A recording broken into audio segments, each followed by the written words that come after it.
Olá, Vivaldo. Boa noite, tudo bem?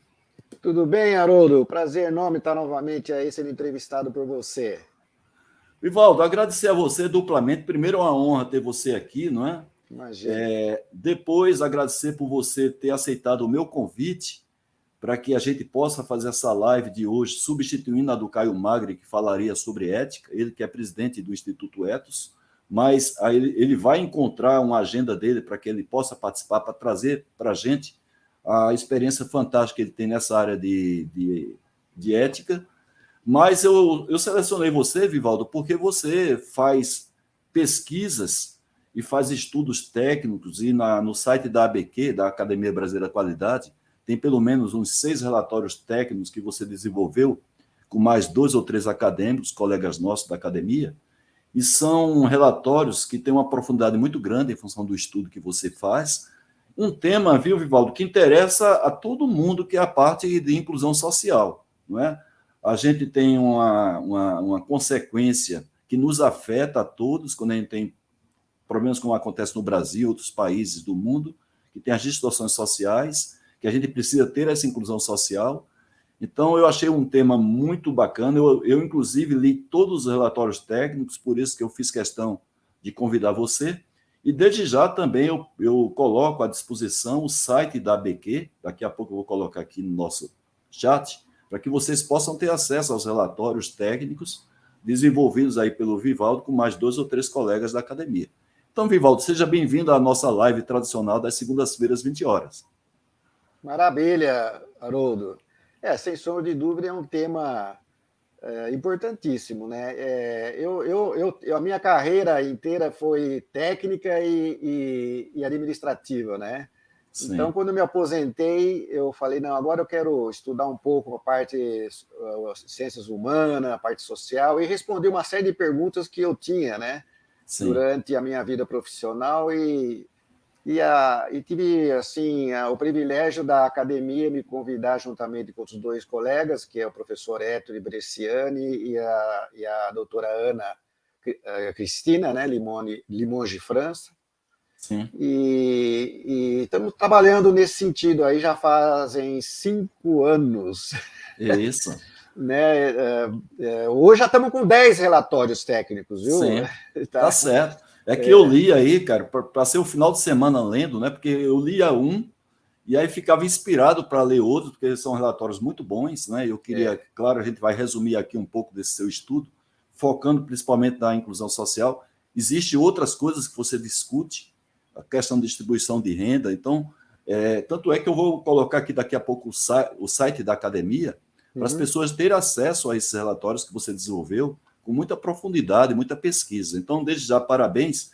Mas, Vivaldo, antes de eu te apresentar um pouco melhor aqui para a nossa audiência, a qual a gente agradece muito pela participação, isso é um fator de motivação nosso, fazer essa live para a nossa audiência.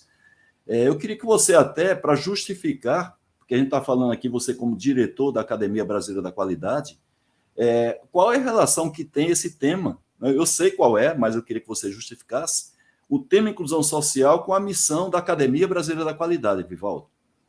Pois é, a nossa missão fala sobre qualidade e sua gestão, né?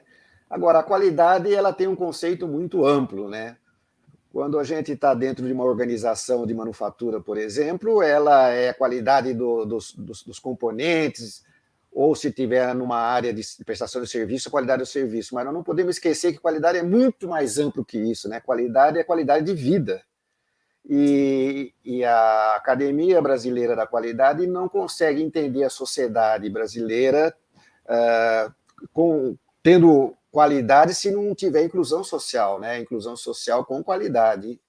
Então, em 2014, o nosso ex-presidente e saudoso João Mário publicou um manifesto, inclusive está no nosso site, e para colocar o que a academia espera, né, conseguir para a sociedade brasileira, e evidentemente a inclusão social era um dos itens que estava lá. Ok, Vivaldo. Agora, deixa eu tirar daqui. O pessoal deu uma olhada aí no seu currículo. A gente tem muito mais coisa para falar, mas o espaço aqui não comporta, né, toda a sua experiência. Inclusive, você foi também presidente da Ito Hidráulicos, que foi uma cliente minha, inclusive, durante 3 anos na implantação do programa 5S, a unidade de Valinhos e a de Mogi Mirim. E eu queria, em função de todos esses estudos que vocês fizeram sobre a questão social, por que você selecionou esse tema, inclusão social, inclusive inclusão social com qualidade? Por que esse tema foi foco da pesquisa de vocês? Então, porque na época que o João Mário publicou o manifesto, ele queria naturalmente explorar esse tema para poder agir de alguma maneira, né? Como é que nós poderíamos contribuir com o fortalecimento, né, da questão da inclusão social no Brasil. E então foi uma iniciativa dele de montar um pequeno grupo, né? E o Ettore foi o primeiro a ser convidado pelo João Mário, o Ettore me convidou, e mais tarde nós tivemos o fortalecimento do grupo com a presença da Ana Cristina. Sim. Então a ideia foi realmente fazer esse estudo, e a partir de 2015 nós começamos a estudar, a entender melhor e fazer as publicações. Alguns trabalhos a gente faz solo, né? Outros trabalhos em conjunto. Então, o que não significa que a minha opinião vai ser a mesma dos meus colegas também. Claro, tem essa liberdade democrática dentro da academia. Mesmo porque um tema desse social, não é? Dependendo até do pensamento, da formação, eu não diria formação ideológica no sentido pejorativo, porque essa palavra ideológica está tão desgastada hoje que ela passou a ter uma conotação pejorativa, né? Então, se você tem um ideal, parece que você pensa de uma maneira errada, não é? Quer dizer, você não tem direito de ter ideologia, não é? Porque esse termo ficou meio desgastado aí com essa questão política partidária dos opositores, né? O pessoal que está muito nas extremidades. Agora, quais foram as principais conclusões que vocês tiraram, particularmente você que fez a redação e que está lá no nosso site, as principais conclusões desse estudo que vocês fizeram no mundo, mas dando um foco aqui para o Brasil, Vivaldo? Bom, é difícil falar as principais conclusões num problema tão complexo quanto esse, né? Sim. O que eu posso falar é que tem alguns pontos assim que me surpreenderam bastante, não porque a gente desconhecia, mas que eles nós não percebíamos que eram extremamente importantes para essa questão da inclusão social. Um deles que eu acho principal está relacionado com o crescimento econômico do país e o desafio enorme que o Brasil tem de estar preso na armadilha da renda média. Depois nós podemos falar um pouquinho sobre isso, não é? Sim. E esse é um primeiro ponto bastante importante. Depois a questão da miséria, que é maior que a pobreza, né? É uma questão que já poderia estar sido solucionada no mundo inteiro, de acordo com o economista Angus Deaton, prêmio Nobel em 2015, que disse isso, e só não está por questões políticas, né? Sim. E o terceiro é a questão da felicidade, que é um assunto que a gente, no começo, não estava abordando e percebeu que era fundamental abordar, porque está intimamente ligada com a qualidade de vida, e que, apesar de todos os desafios que o Brasil tem nessa área, o Brasil é um país considerado, juntamente com mais uns 150 países, que sistematicamente são analisados sob o ponto de vista da felicidade, um país feliz. A população nossa é feliz, apesar de tudo. É verdade. Porque não tem uma relação direta, né, Vivaldo, da condição socioeconômica com a questão da felicidade. A gente até confunde felicidade com alegria, não é? Alegria, evidentemente, é uma coisa muito pontual, não é? Você pode estar alegre hoje e amanhã está triste, mas o caso de você estar triste não significa que você é uma pessoa infeliz. Claro. E o que me surpreendeu no trabalho seu é que, inclusive, tem indicadores de felicidade, né?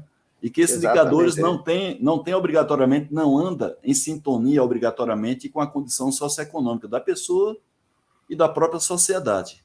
Pois é. Então, a felicidade, ela tem ali, normalmente, o pessoal que estuda mais profundamente isso, 3 perspectivas, né? Como você estava dizendo, ou ontem, ou hoje, ou amanhã, a felicidade tem uma perspectiva assim, mais estável. Se você considerar um período de 15 anos, 7 anos para trás, 7 anos para frente de um indivíduo. Aí você tem também a questão dos afetos, que é a emoção que o sujeito tem, que ele é muito... Ele dura pouco, né? O sujeito pode estar triste ou feliz ontem, mas amanhã ele já está com uma outra sensação, né? Sim, E sim. a felicidade no sentido assim mais filosófico de que o que ela representa, o que a vida representa para você, né? E a relação da vida com a felicidade. Mas isso a gente pode talvez explorar um pouco mais para frente. Mas Sim. existe institutos, organizações que através de pesquisas internacionais faz o levantamento desses itens, dessas perspectivas, e classifica os países de acordo com a posição que cada um tem em relação a essas escalas. E o Brasil não está ruim, o Brasil tem, em 150 países, nós estamos em 38º, e não muito distante da Finlândia, que é o primeiro colocado. Deixa eu botar aqui. Ô, Vivaldo, agora com relação às tendências, já que você falou aí a situação do país, comparado inclusive com o país nórdico, né? Uhum. Você vê uma tendência no mundo ou no Brasil, principalmente agora pela pandemia, não sei se inclusive tem pesquisas em função da pandemia que afetou todo mundo, e principalmente os países mais pobres, e aumentou a divergência social. A gente teve um caso aí que mostrou que os ricos ficaram muito mais ricos, e a gente aumentou muito o nível de pobreza e de miséria no mundo inteiro. Né? E aqui na América Latina, o país, o Brasil, não fica de fora dessa estatística. Existe alguma tendência, assim, mesmo com a questão da pandemia, para reduzir principalmente essas distorções sociais? Embora eu acho que seja um pouco cedo para a gente definir tendências de uma maneira mais estável, é, eu acho que está acontecendo coisas, bom, obviamente péssimas, ruins, mas, do outro lado, também coisas interessantes. Nós acompanhamos certos índices socioeconômicos durante já esse tempo que nós estamos estudando o assunto e publicamos na ABQ, né, esses índices, né? E todo ano nós temos que, naturalmente, consultar as fontes, que as fontes têm que ser internacionais, evidentemente, e nós estamos tendo dificuldade, por exemplo, de conseguir a questão do índice de desenvolvimento humano, porque o índice de desenvolvimento humano, até então, ele trabalhava com 3 perspectivas, né? A parte material, né? A parte de riqueza material, a saúde e a educação. Mas com a pandemia, eles estão percebendo que estão existindo coisas que precisam ser acrescentadas a esse item, como, por exemplo, a ajuda de um país ou de uma cidade a outra, né?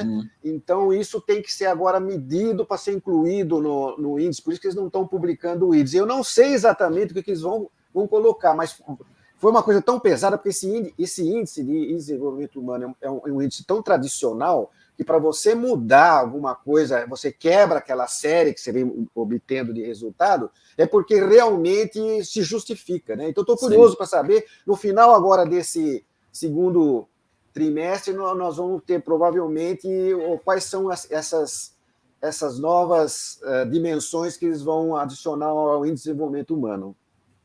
Certo, Vivaldo. Agora, uma pergunta interessante é os condutores, né? As pessoas, evidentemente, que têm influência, poder, não somente na classe política, mas na classe empresarial, eles estão tomando alguma ação sistematizada, não ações avulsas, não são ações obrigatoriamente de caridade, mas uma ação sistemática para a gente ter um ponto de inflexão nessa questão das distorções sociais no Brasil e também no mundo, na sua opinião?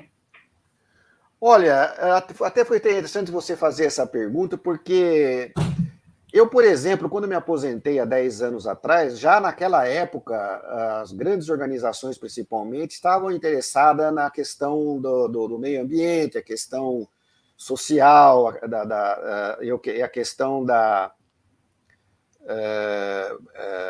enfim, da ética, da governança, né? Sim. Mas eu tenho notado que agora, mais recentemente, esse tema voltou com bastante força, né? Sim.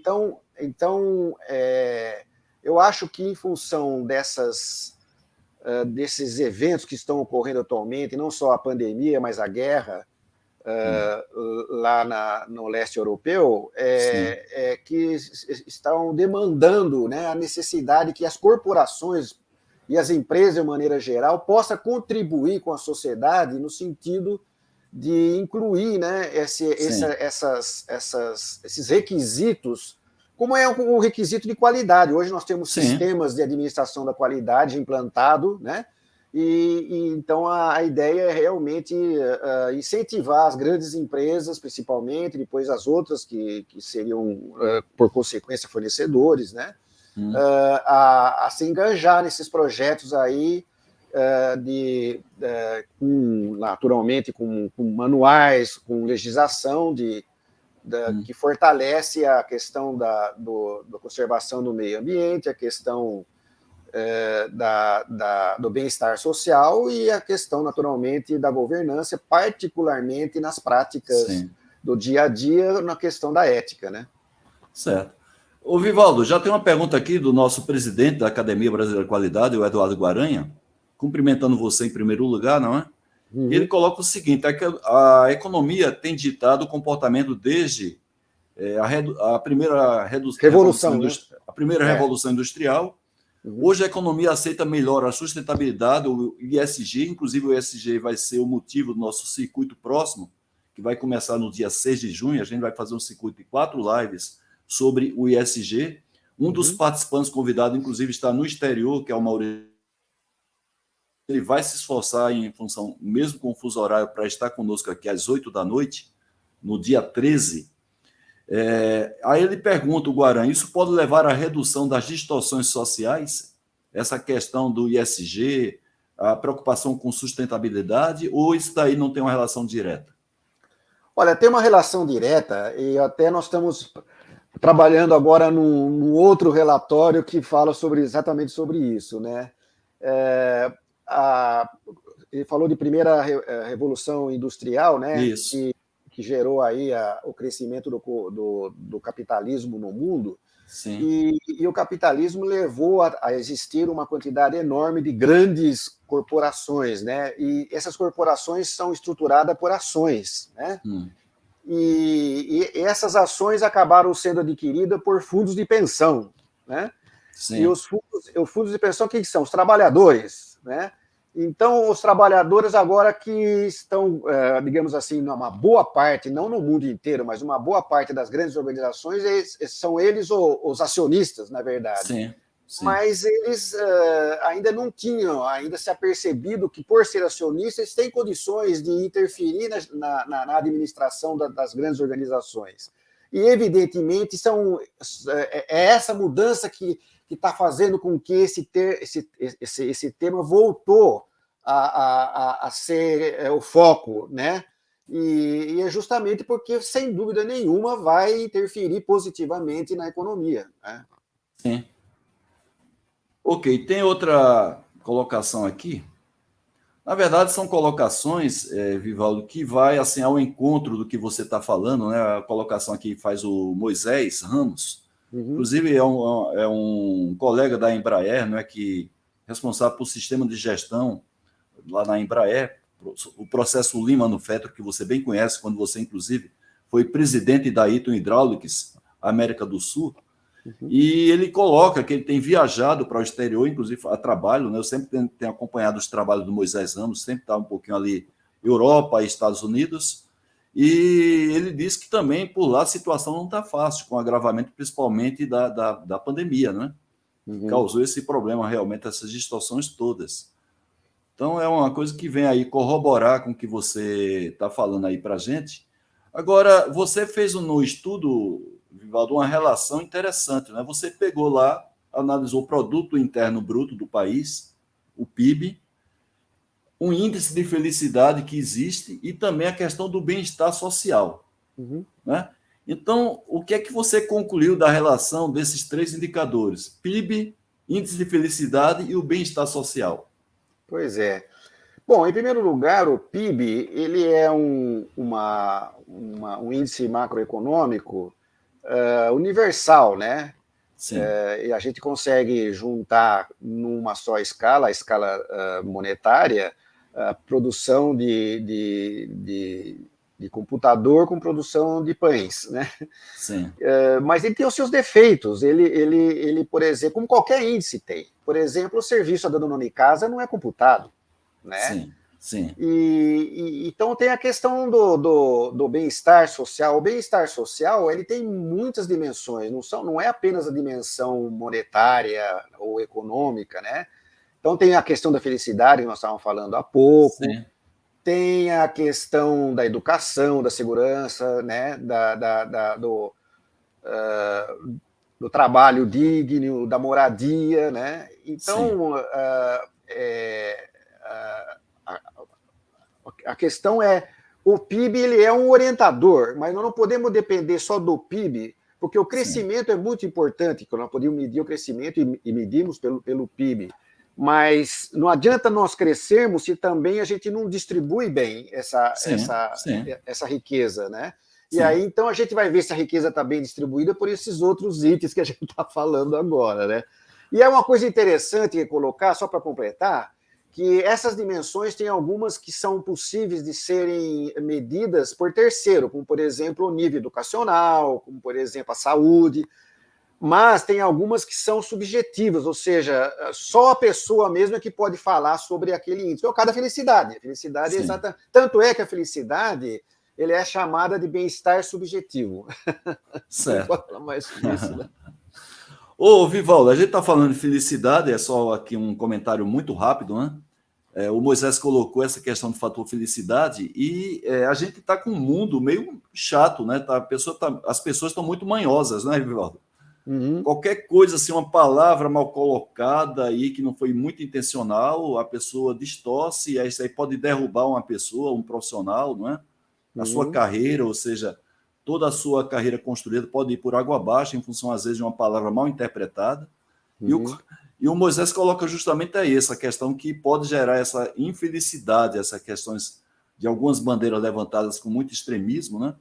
Pode Uhum. provocar isso. Agora, o nosso amigo lá do Rio de Janeiro, o Basílio Dagnino, ele diz o seguinte: um exemplo desse movimento de capitalismo para todas as partes interessadas é o Business Roundtable nos Estados Unidos. Mas, na prática, muitas corporações dão a impressão de ser mais um greenwashing, ou seja, fazer muita propaganda, muito alarde, muita vitrine, mas quando você espreme e vai na alma, nada daquilo que está sendo pregado aí, principalmente na mídia, acontece de prática na política da organização. O que é que você acha dessa questão?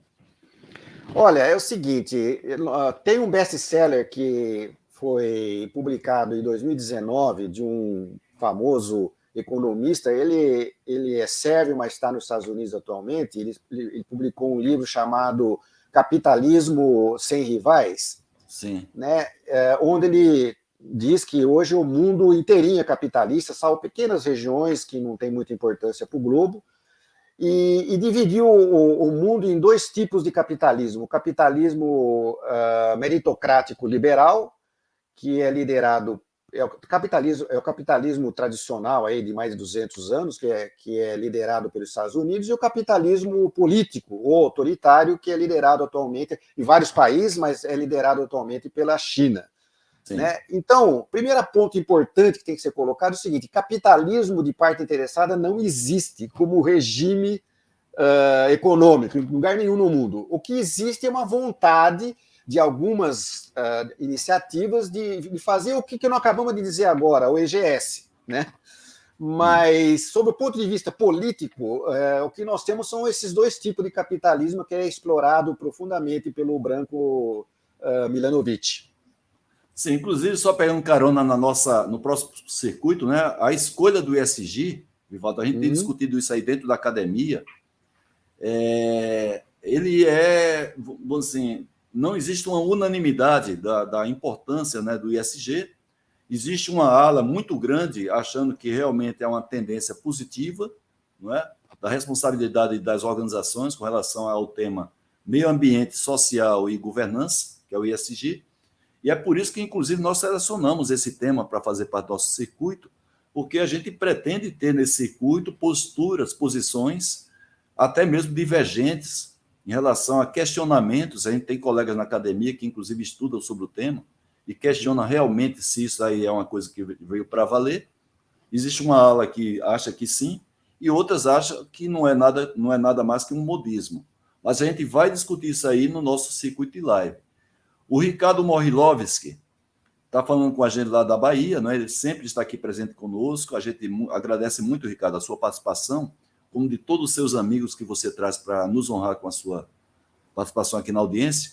E ele fala justamente que na China não utiliza somente como parâmetro de referência a questão do PIB, mas também o ambiental, e não segue o modelo keynesiano, que é um modelo que a gente conhece muito capitalista, né?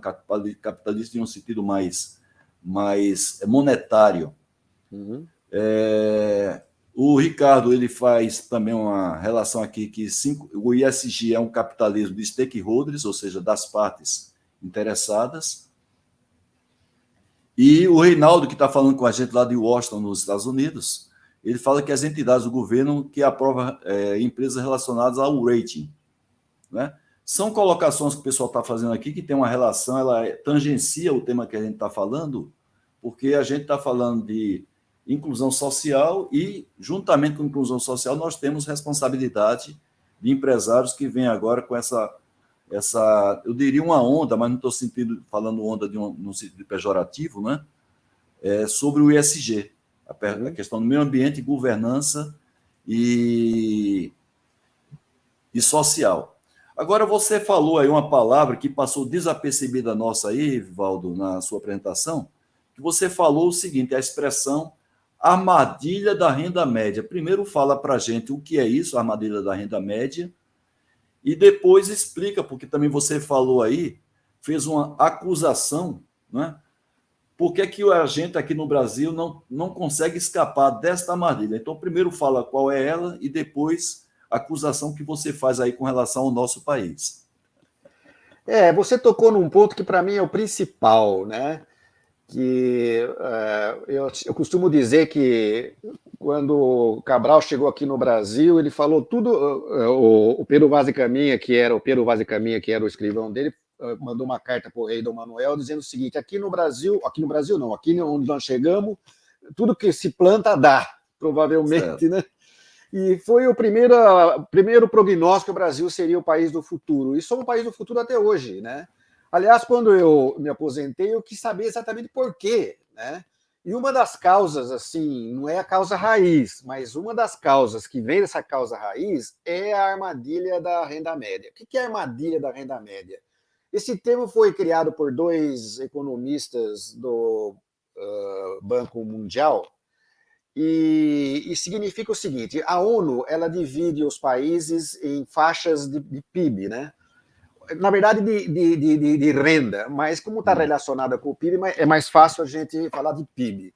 Então, então seria a renda baixa, né, os países pobres, os países de renda média e os países de renda alta. Para vocês entenderem essa diferença, o Brasil está na renda média. O PIB do Brasil não passa de 15 mil dólares por ano. Esse ano acho que vai para 14, uma coisa assim.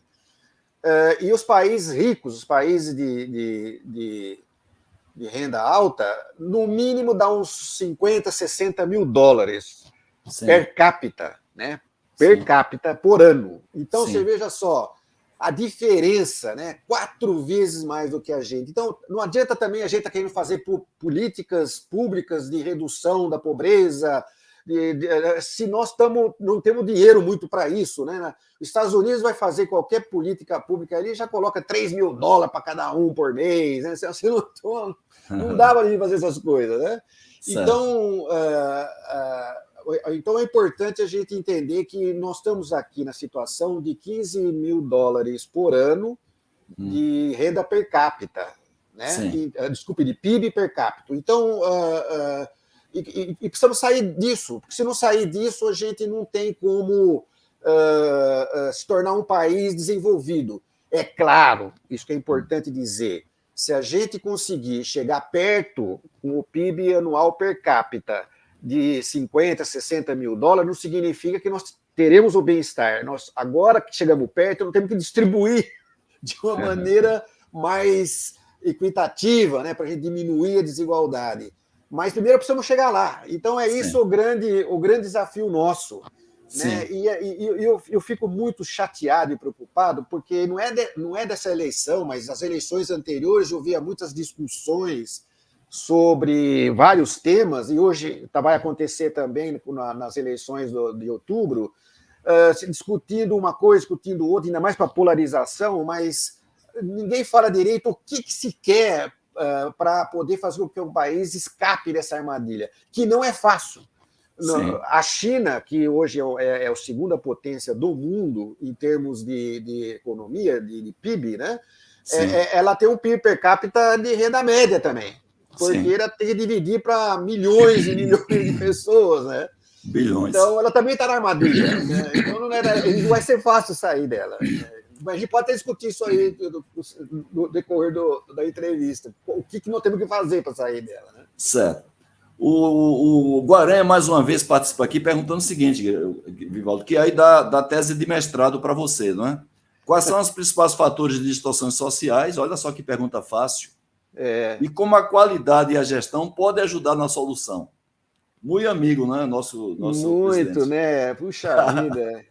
Olha, eu vou colocar aqui uma coisa que é do Vivaldo, né? Que fiz até um trabalho solo com relação a isso, né? Dessa vez não tive nem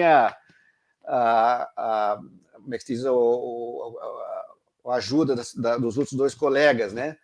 Mas eu acho que o grande desafio do Brasil para poder enfrentar essa questão da renda média, dessa armadilha para sair daqui, é entender que a nossa sociedade não escapou ainda da herança maldita da escravidão. Sim, isso é verdade.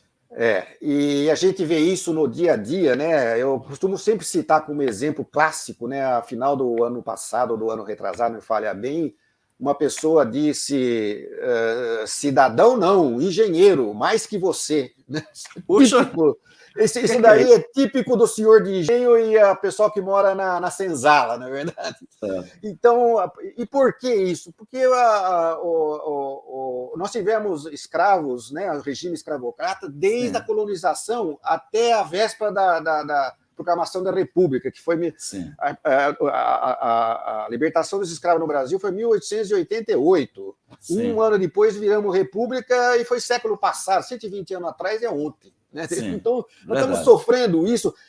Por causa disso, para começar, nós não conseguimos se enganjar na Revolução Industrial, que ele mesmo citou aí, o Guaranha citou aí a primeira Revolução Industrial. Por quê? Porque nós estávamos presos aí às questões, as grandes mazelas da escravidão, né? E não conseguimos sair disso ainda por causa de uma série de detalhes que a gente pode colocar, mas que tem tudo a ver com a herança como, por exemplo, o patrimonialismo, como a corrupção sistêmica, e vai por aí afora. Certo. Vivaldo, a gente teve uma sugestão de um participante aqui para a gente poder interagir mais com os convidados, das pessoas que estão participando da audiência poderem entrar na nossa sala aqui e conversar conosco. E se você permite, né, nós temos aqui uma pessoa interessada que é o João Melo. Boa noite, João. Como vai? Tudo bem, João? Sorudo, boa noite, tudo bem? Boa noite, tudo bem? Dá uma boa noite. Dá uma centralizada aí, João, para a gente te ver. Aí sim. Tá? Ok aí, não, tá bom? Ao contrário, não tá não. Você só está saindo bom, aí. Agora sim, olha só, agora vai. Ok. João, primeiro agradecer a sua participação na nossa audiência, João, e está entrando aqui para falar diretamente com o nosso convidado Vivaldo. Por favor. Tá. Inclusive, não sei assim, uma pergunta, mas uma orientação, né? Eu sou diretor do Senai há 37 anos e desenvolvo um projeto social aqui há 29 anos, né? Que é um projeto na área de esporte, futebol, onde eu atendo hoje em torno de 500 crianças e até adolescentes de 7 anos. Como o tema é a inclusão social, e esse trabalho, realmente, eu linko com a educação. Já que eu sou diretor do Senai, realmente é muito linkado e tenho levado muitos garotos de periferia para fazer curso no Senai, realmente dando oportunidade para que ele se torne aí um profissional, né? Inclusive tem professores, tem eletricista, tem engenheiro, todos passando pelo Senai. E esse projeto que eu desenvolvo, né? O caráter dele não é descobrir valores, mas sim através do esporte usar como transformação social, realmente para que esses garotos aí possam estudar, incentivando a estudar e passando valores para eles, né? Como honestidade, respeito ao próximo, amor ao próximo, respeito, né? Então, são 11, eu coloquei 11 valores, inclusive criei há 6 anos atrás aí um instituto chamado Instituto Janjão, que é como eu sou conhecido aqui em Altamira, na cidade. E atrás dessa medalha aqui eu coloquei 11 valores que foram elencados pelos pais deles. Gostaria que seus filhos tivessem. E eu gostaria de saber se esse trabalho que eu estou desenvolvendo realmente é um trabalho de inclusão. Ele não tem participação política nenhuma, tá? É um trabalho realmente voluntário meu, inclusive os meus filhos que foram formados. Inclusive, o nome do projeto é Bom de Bola da Escola. Quer dizer, tornar o garoto ser um bom aluno na escola e dentro de campo também um craque, né? Mas um craque realmente na amizade, no respeito. É dessa forma que eu tento conduzi-los, né? E a cidade já tem vários professores, vários engenheiros, todos que passaram pelo projeto, sempre focando no estudo. Eu realmente tenho, inclusive, tem alunos que são autistas, tem garotos autistas, tem vários com algumas dificuldades. E é um projeto de inclusão. Eu realmente não participo de projeto para levar para algum time nenhum, né? Exclusivamente para isso, né? Para estudar. Inclusive, a gente faz torneios onde a inscrição, o que é? É o comprovante, tá? O comprovante de cursos EAD, de 12 anos, eles fazem curso 40 horas, então 40 horas, então ele pode participar do torneio, tá? Então ele vai lá no Senai, vai lá, ele te orienta, ele entra EAD, faz os cursos, ou faz um curso no Senai mesmo, com 40 horas, e se inscreve. E eu gostaria de saber realmente se esse trabalho é um trabalho de inclusão, tá? É um trabalho que a gente desenvolve aí. Essa é a minha pergunta. Muito bem, João. Vai lá, Vivaldo, você com a palavra. Então, João, em primeiro lugar, quero cumprimentá-lo por essa iniciativa, porque nós temos eu não sei, já é tradicional nosso achar que o governo tem que fazer tudo por nós, né? Mas nós temos que entender que nós também podemos ajudar bastante com coisas como você está fazendo agora. É a inclusão social, sem sombra de dúvida, por 2 motivos. Primeiro, que a pessoa não está marginalizada quando ela está indo lá participar das atividades suas, né? E segundo, o incentivo que você está dando para que elas estudem. Então, é uma moeda de troca. Se não estudar, não participa aqui, né? Eu me lembro uma vez que um grande boxeador americano veio aqui para o Brasil ser entrevistado, e então ele veio lá de um bairro muito pobre, né? E alguém perguntou para ele: puxa vida, hoje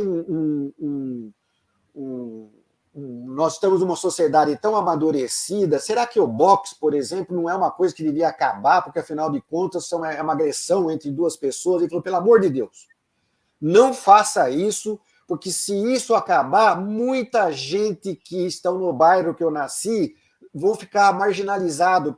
Eu só cheguei aonde eu cheguei porque existia o boxe, né? Então, isso marcou muito para mim. Essa entrevista ele deu já faz bastante tempo, né? Então é isso mesmo, é unir o esporte com a educação, eu acho que tem tudo a ver. Parabéns, viu, João? Obrigado pelo incentivo também, pelas palavras aí. João, parabéns aí, eu acompanho o seu trabalho, você sempre está postando para mim os trabalhos que você tem feito em Altamira, aí a 700 quilômetros do Belém do Pará. O Senai já é uma instituição, todo mundo sabe, exemplar em termos de formação, de qualificação. O próprio 5S, que é um tema que eu trabalho há 26 anos como consultor, sempre eu digo, olha, tem uma entidade que já praticava o 5S, sem nem saber o que era 5S, que é o Senai. E quem conhece o Senai sabe muito bem disso. Dificilmente o aluno do Senai ele sai da escola sem ter os princípios naturais do 5S. Não somente na questão física, que é a organização e limpeza, mas a questão do respeito, da disciplina. Então, parabéns pelo seu trabalho junto ao Senai e também esse trabalho social que você faz, João. Obrigado pela oportunidade. Valeu, então. Obrigado. João. Valeu. Bem, o O Milton Zen, ele pergunta aqui se você tem no seu estudo uma estimativa, né, de tendência para ver quando é que a gente aqui no Brasil vai ter um PIB per capita de US$ 50.000.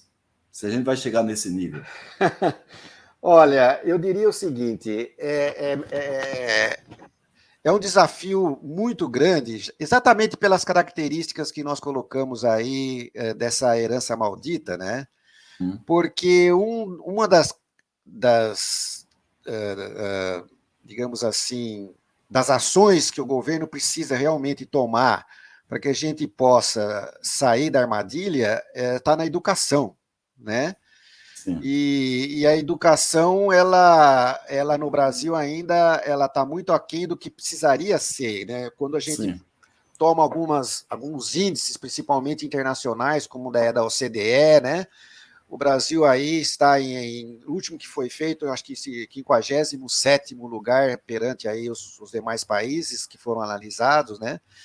E, então tem muita coisa para fazer. Evidentemente que, tanto no nível superior como no ensino básico, já está temos muitas iniciativas, mas no ensino básico, por exemplo, as iniciativas são localizadas nos estados, nos municípios. O que a gente espera é que essa iniciativa possa vir lá do governo central, né, de cima para baixo, numa sequência de leis, né, para garantir que esse processo será estável, tá certo?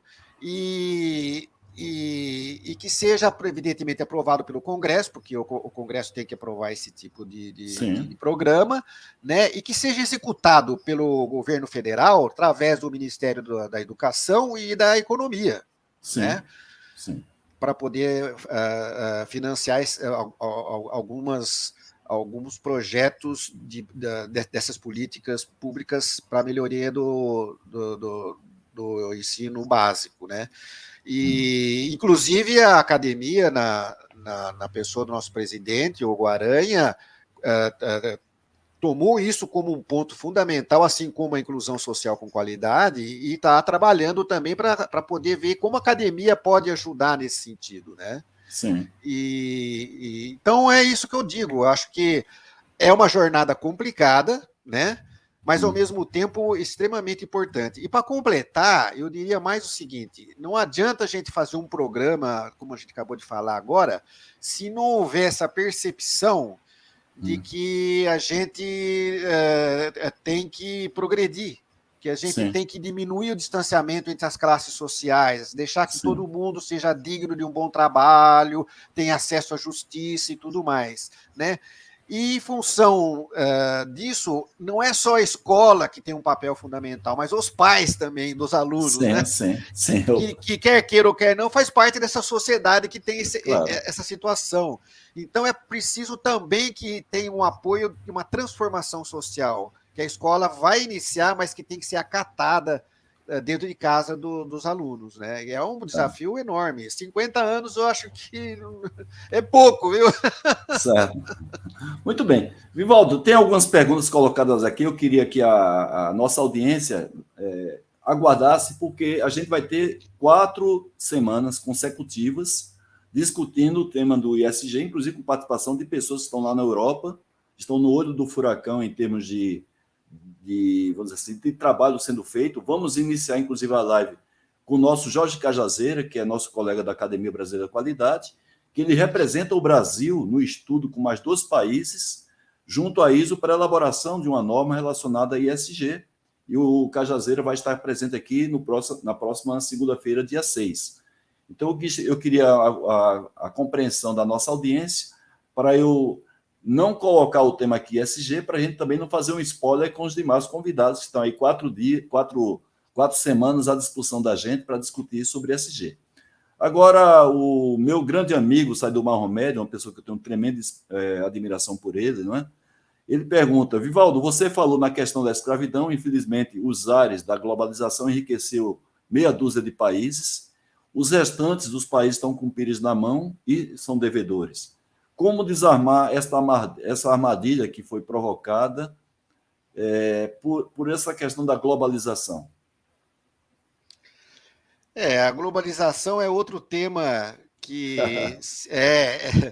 a globalização tem tem uma reunião, tem digamos, uma interface de comprometimento mútuo com o capitalismo, né? E então, hoje em dia, nós temos, digamos assim, uma troca muito fácil de pessoas de um país para o outro.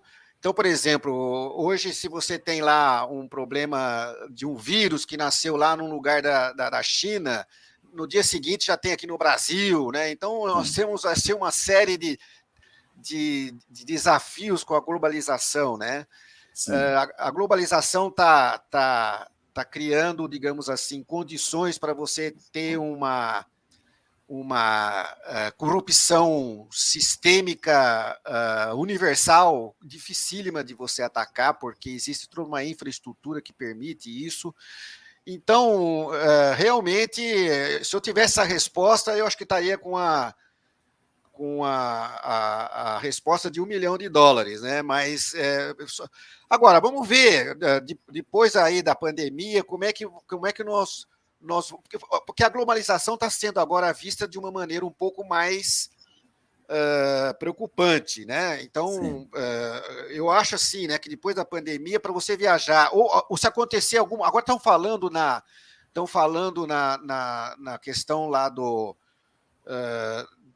novo vírus aí que surgiu, que já aconteceu na Argentina, esqueci o nome dele agora, né? Saiu ontem isso no jornal, né? Aconteceu isso antes de se tornar uma pandemia. O que vai acontecer com aquele país, né? Fecha tudo, não deixa passar mais. Então a globalização está começando a ter essas dificuldades, né? Outra coisa importante, com a guerra que nós estamos tendo agora, o suprimento ficou extremamente difícil, né? Então, nós não temos mais adubo aí à vontade, ou não ter um adubo mais caro, isso vai afetar diretamente aos alimentos. Tem o problema aí do combustível também, né? Então, uma das características da globalização foi dividir o processo de manufatura em vários pedacinhos e distribuir em vários lugares onde isso é mais barato, aquela coisa toda. Aí a gente está vendo que isso é um problema, porque agora a gente precisa das coisas e não pode, porque tem pedacinho que está em guerra, entendeu? Então, tudo isso vamos ter que equacionar. O que é possível, o que não é possível ser globalizado. Então, é o tipo da pergunta que existe hoje, mas não tem resposta. Esse é o grande problema. Eu vou ficar devendo pro Mahomed, viu, essa resposta aí. No dia que eu descobrir, eu vou pedir para editar um livro lá com ele. Pronto. Eu acho que ele já está fazendo isso para você escrever esse livro, viu, Vivaldo? Acho que eu vou fazer isso. Preparou uma armadilha para você. Eu não sei se eu vou viver tanto para poder escrever esse livro. Ô, Vivaldo, temos aqui agora, a gente vai se aproximando do final e aí começa a bombar perguntas, né? Então, eu vou fazer o seguinte, eu vou lançá-las aqui. Tem 7 perguntas aqui na fila. Eu queria já anunciar que as perguntas novas estão esgotadas para tentar dar vazão a estas que estão aqui. Primeiro, vou passar aqui do meu amigo Paulo Canário, um dos maiores especialistas de TPM do Brasil e aqui da América Latina. Ele pergunta o seguinte: inclusão vai muito além da diversidade. Política nas organizações precisam deixar claro como se dará esse processo de inclusão. Ele está falando dentro das empresas. Você poderia citar algum exemplo desse estudo que você fez concreto com relação a essas políticas de inclusão dentro das empresas, Vivaldo? Olha, eu acho que a gente... Evidentemente que as empresas elas têm algumas iniciativas, porque esse assunto do ESG não é novo, ele já vinha desde a época que eu trabalhava, 10 anos atrás, já tinha isso. Então, por exemplo, nós tínhamos, digamos assim, uma preocupação muito com a sociedade vizinha, né? Onde existiam as manufaturas da empresa. E isso era uma coisa que não era específica nossa, outras organizações faziam isso também, né?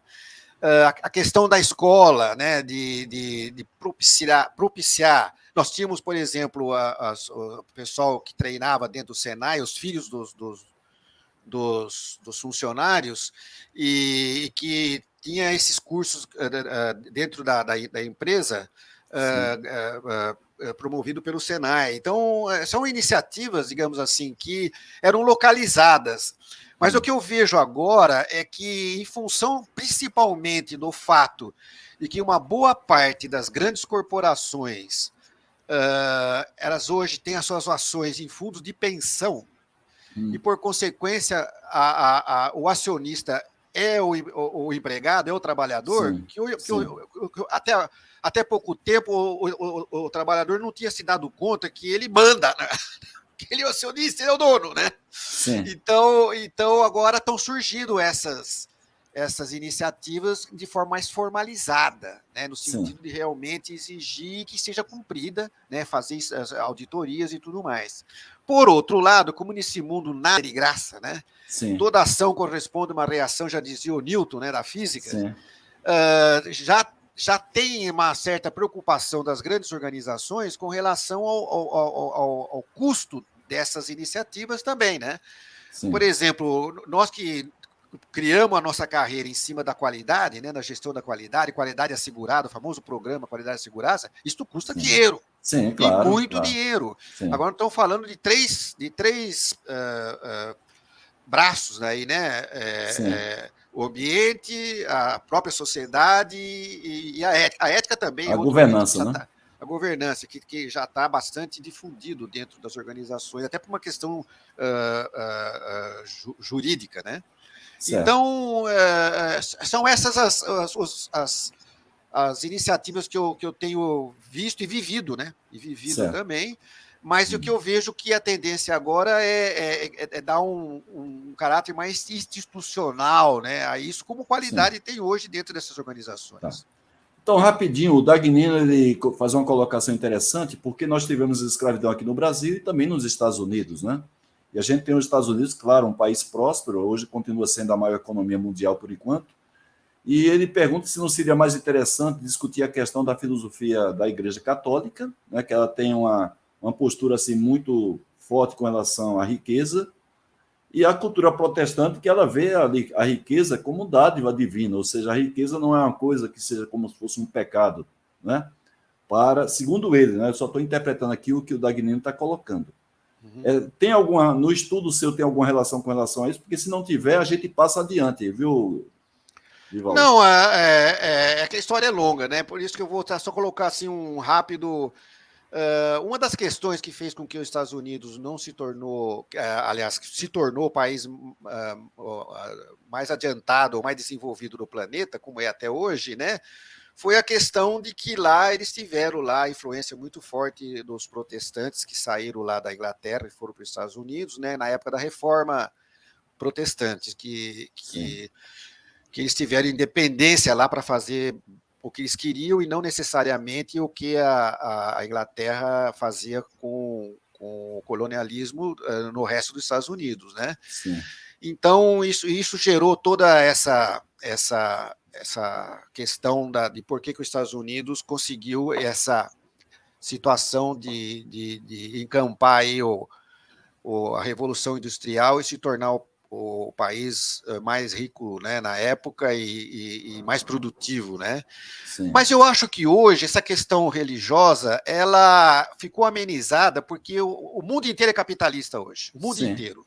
Então, qualquer que seja a religião, seja ela católica, protestante, árabe, o que for, todo mundo gosta de dinheiro, sabe o que é dinheiro e sabe o que é lucro. Aliás, é a linguagem fácil. Você vai num lugar cuja. Isso não sou eu, o Noviota está falando, está falando o Milanovic. Você vai para um lugar aí que tenha costumes totalmente diferentes do nosso, que tem uma religião totalmente diferente da nossa, você pode não se entender ou não concordar com eles, mas uma coisa todo mundo vai entender: que ganhar dinheiro é ótimo. Certo, então hoje nós falamos a linguagem do lucro, entendeu? Isso aí não precisa ter religião, todas são.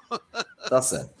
Tem uma pergunta aqui do Mauriti Maranhão, que está no exterior, né, e vai nos honrar com a presença dele aqui no dia 13, falando sobre ESG, inclusive mostrando, né, a relação que tem ESG com sustentabilidade e com a gestão da qualidade. Ele coloca aqui: será que as questões estruturais da nossa sociedade brasileira, que hoje estão em estado lamentável, não seriam causas importantes da armadilha da renda média? Só são. Não tenha dúvida, né? Só são. Mas a gente ficaria aqui, acho que umas 4 horas falando sobre Certo. isso daí. Realmente, é a herança maldita, não tenha dúvida nenhuma. Já o Guaran, ele pergunta aqui por que a inclusão social não está na consciência de quem tem liderança e força no Brasil, que são nossos líderes empresariais e a nossa classe política, principalmente quem trabalha no nível federal. Porque quando a gente fala essa questão da herança, da escravidão, a gente, em termos mais técnicos, conduz a uma situação que a gente chama de sociedade aristotélica. O que é sociedade aristotélica? Aristotélica vem de Aristóteles, que foi um filósofo famosíssimo lá da Grécia Antiga, né? E ele vivia numa sociedade lá da Grécia que tinha como a diferença de classe uma coisa natural. Então, lá, em primeiro lugar, tinha os homens livres, depois abaixo tinha as mulheres, depois abaixo tinha os escravos e assim por diante. Não que ele queria que fosse assim, mas a sociedade dele era assim, né? Sim. Então, a gente está falando a sociedade aristotélica e a sociedade corporativista, porque isso forma corpos, né? Tem o rei lá em cima, depois tem os vários estratos para baixo, né? E eles acreditam que isso nunca vai ser eterno. Então, uma sociedade como a nossa, ela tem essa característica de sociedade aristotélica, porque a gente aceita que há uma diferença de classe natural. Sim. Que não deve haver digamos assim, uma evolução das classes mais baixas no sentido de... Aí a gente tem que deixar claro que ninguém quer que a sociedade seja igualitária, porque o ser humano já não é igual entre si, mas que todos têm o mesmo direito de justiça, o mesmo direito de uma moradia digna, de ter um trabalho digno, todo mundo tem, né? Se você ganha mais ou ganha menos, se eu ganho o que eu ganho e tenho uma vida digna, o que me importa se o Neymar ganha milhões Aí se ele fizer gol pelo Brasil, ainda fico feliz que ele faça, né? Que ele ganha tudo isso. Claro. Então, mas então o problema nosso é esse. O que acontece com isso? Quem está em classes mais dominantes acha que isso daí deve permanecer, né? Sim, eles não se preocupam, porque eles estão bem. E os que estão em mais baixo não estão conscientes disso, entendeu? Tá. E aí a questão da sociedade aristotélica, que infelizmente que impede tudo para nós aqui. Vivaldo, a última pergunta do Roberto Barbosa, está falando com a gente lá de Salvador. Ele pergunta, claro, a gente vai procurar ser rápido, porque são 21 horas agora, estamos terminando, é a última pergunta. Por que lapidar recursos humanos a partir da educação, crianças na escola em tempo integral, por exemplo, não tem crédito, não tem prioridade para o governo brasileiro, representado pelos políticos? É uma questão proposital ou é uma questão realmente de falta de competência, Vivaldo? Não, veja bem, essa pergunta é maravilhosa e a gente poderia debater aqui bastante tempo, mas eu vou usar uma colocação do Cláudio, que é nosso colega na academia, o Cláudio Moura Castro, que ele é um especialista em educação e ele fala uma coisa que é perfeita. A nossa sociedade ainda não entendeu que o nosso ensino básico não é bom. Sim. Então não cobra isso na eleição. É preciso que haja, em primeiro lugar, uma conscientização da nossa sociedade que precisamos melhorar o nosso ensino básico. E melhorando o ensino básico, o resto é consequência. É mais ou menos esse o caminho. Isso. E você comentou bem aí que estamos fazendo um trabalho junto à academia, liderado aí pelo Guaranha e apoiado tecnicamente pelo Cláudio de Moura Castro, para a gente levar a classe, principalmente os empresários, essa necessidade da valorização, da priorização da educação, mas não como discurso, mas como um projeto de continuidade de estados, não de governo, a partir de uma pressão feita dos empresários. A gente acha que os empresários podem gerar esse movimento, inclusive permanente, de continuidade, para que esses programas não dependam de governos e sim seja programa de Estado.